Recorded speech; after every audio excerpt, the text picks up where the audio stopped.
دھیان سے سنیے گا۔ مدینہ میں جا کر کے ایک آدمی بول رہا ہے کہ مدینہ کا دہی کھٹا ہوتا ہے اور ہندوستان کا دہی میٹھا ہوتا ہے۔ خواب میں رسول اللہ آ گئے، کہا کہ او میرا امتی، میرے شہر میں آ کر کے کہہ رہا کہ ہندوستان کا دہی اچھا ہوتا ہے، مدینے کا دہی کھٹا ہوتا ہے، چل نکل جا مدینے سے اور چلا جا ہندوستان، اپنی دہی لے کر کے چلا جا، یہاں کس لیے آیا تھا؟ دوسرا نمونہ آپ کی خدمت میں آ رہا، دھیان سے اس کو سنیے گا۔ ہمارے گھر میں دیکھیں گے آپ کہ پوسٹر لگا رہتا ہے، مکے کا پوسٹر ہے، اس میں خانہ کعبہ کی تصویر ہوتی ہے، مدینے کا پوسٹر ہوتا ہے، اس میں نبی کا روضہ، اس میں چاند بھی ہے، ستارے بھی ہیں، پہاڑ بھی ہے، سب کچھ ہے۔ جب تصویر آپ کے گھر میں ہو، کعبے کی تصویر ہو، تو بار بار دیکھیے اس کو کہ اللہ اس گھر کی زیارت ہم کو بار بار نصیب فرمائے۔ جب آپ کے گھر میں مدینے کی تصویر ہے تو بار بار دیکھیے اس کو، چاند کو بھی دیکھیے، ستارے کو بھی دیکھیے، اس خیال سے دیکھیے کہ آج سے 1400 سال پہلے ہمارے نبی نے جس سورج کو دیکھا ہے میں اسی سورج کو دیکھ رہا ہوں، نبی کی نظر سے میری نظر مل جائے، میں خوش نصیب امتی ہو جاؤں گا۔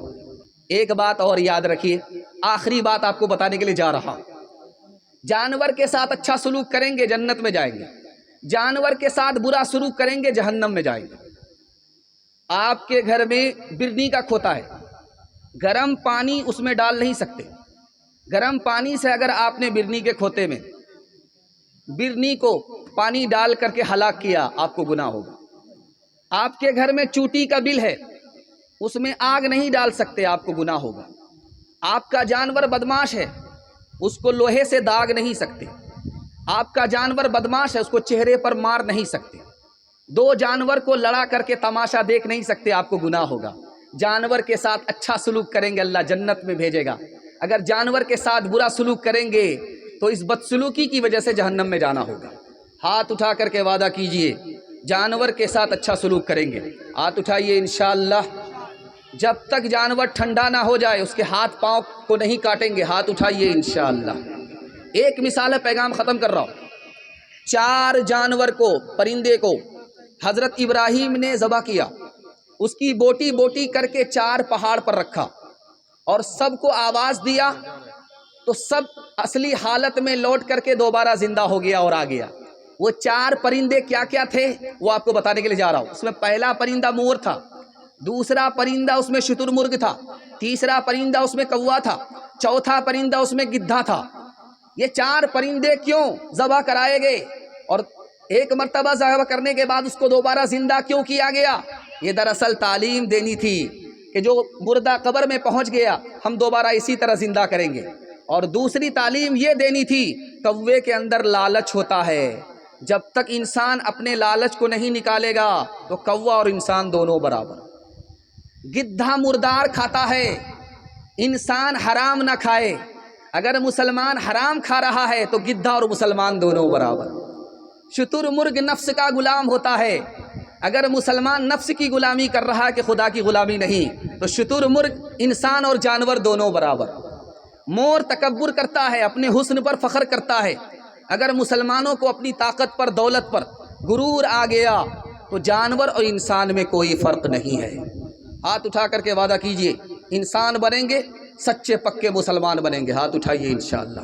نہ تھی حال کی جب ہمیں اپنی خبر، نہ تھی حال کی جب ہمیں اپنی خبر، رہے دیکھتے اوروں کے عیب و ہنر۔ نہ تھی حال کی جب ہمیں اپنی خبر، رہے دیکھتے اوروں کے عیب و ہنر، پڑی اپنی برائیوں پہ جب نظر تو زمانے میں کوئی برا نہ رہا۔ پہلا پیغام ختم ہو گیا، مسجد کا جلسہ تھا۔ مسجد کے حوالے سے 3 منٹ کا پیغام سننے کے لیے تیار ہے؟ جوش کے ساتھ ہاتھ اٹھائیے انشاءاللہ۔ بہت خوبصورت جلسہ آپ کی خدمت میں آ رہا ہے، بہت تیزی کے ساتھ نکل جائے گا۔ آپ دیکھیں گے ہر رکعت میں 1 رکوع ہوتا ہے، 2 سجدے ہوتے ہیں، سجدے 2 رکوع 1۔ اس کا راز بتا رہا ہوں، رکوع ایک ہی ہے، چاہے 4 رکعت والی نماز پڑھیے، 2 رکعت والی پڑھیے، 3 رکعت والی پڑھیے، رکوع ایک ہی ہے۔ ہر رکعت میں رکوع 1 سجدے 2. ہم سجدہ 2 اس لیے کرتے ہیں، پہلا سجدہ تو خدا کے لیے کرتے ہیں، اور دوسرا سجدہ اس لیے کرتے ہیں کہ شیطان رسوا ہو جائے. شیطان نے سجدے کا انکار کیا اور مسلمان خدا کے لیے سجدہ کر رہا ہے، شیطان رسوا ہو جائے اس لیے ہم دوسرا سجدہ کرتے ہیں. ایک بزرگ سے پوچھا گیا کہ حضرت آپ نماز کیسے پڑھتے ہو؟ کہا نماز اس طرح پڑھتے ہیں کہ کعبے کی طرف ہمارا چہرہ ہوتا ہے، خدا سامنے ہے، میری پیٹھ کے پیچھے ملک الموت ہے، دائیں جانب جنت ہے، بائیں جانب جہنم ہے، اور میرا جو پیر ہے وہ پلسرات پر ہے، اور خیال ہوتا ہے یہ زندگی کی آخری نماز ہے، پتہ نہیں اس کے بعد موقع ملے گا کہ نہیں ملے گا. انشاءاللہ مسجد کو دانت سے پکڑیں گے، ہاتھ اٹھائیے انشاءاللہ. بازار روز جائیں گے، مسجد کبھی کبھی، ہاتھ اٹھائیے انشاءاللہ. ملتا ہے کیا نماز میں مسجد میں جا کے دیکھ، مسجد میں جا کے دیکھ، ہوگا خدا کے سامنے سجدے میں جا کے دیکھ، سجدے میں جا کے دیکھ، فکر و علم نہ کوئی غم ہوگا تجھے خدا کی قسم، تھوڑی سی دیر کے لیے سر کو جھکا کے دے، سر کو جھکا کے دے. تیزی کے ساتھ جلدی سے نکال لاؤ، سیرت کے حوالے سے سننے کے لیے تیار ہیں؟ ہاتھ اٹھائیے انشاءاللہ. ایک آدمی چھوٹی داڑھی رکھتا تھا، 1 مٹھی کے برابر بھی نہیں، 1 مٹھی سے کم، مگر داڑھی رکھتا تھا. ایک صاحب نے کہا کہ بھائی 1 مٹھی داڑھی رکھو، اتنی چھوٹی داڑھی کیوں رکھتے ہو؟ تو اس نے کہا میں 50-50 ہوں، آدھا ادھر کا آدمی ادھر کا آدمی. یہ چھوٹی داڑھی اس لیے رکھتا ہوں کہ میں مولوی سے بھی ملتا ہوں اور مسٹر سے بھی ملتا ہوں. مسٹر سے جب ملتا ہوں تو اس کو خوشی ہوتی ہے کہ یہ میری طرح داڑھی نہیں رکھتا. جب مولوی سے ملتا ہوں تو اس کو خوشی ہوتی ہے کہ واقعی یہ آدمی ابھی تھوڑی داڑھی رکھتا ہے، آگے بڑی داڑھی رکھے گا. نبی کی سنت ہے، اور نبی سے بڑا ہمارا کوئی ہیرو نہیں ہے. تو نبی کے نام پر داڑھی رکھنے والے ہاتھ اٹھائیے انشاءاللہ. شادی کے بعد داڑھی رکھیں گے، ہاتھ اٹھائیے انشاءاللہ.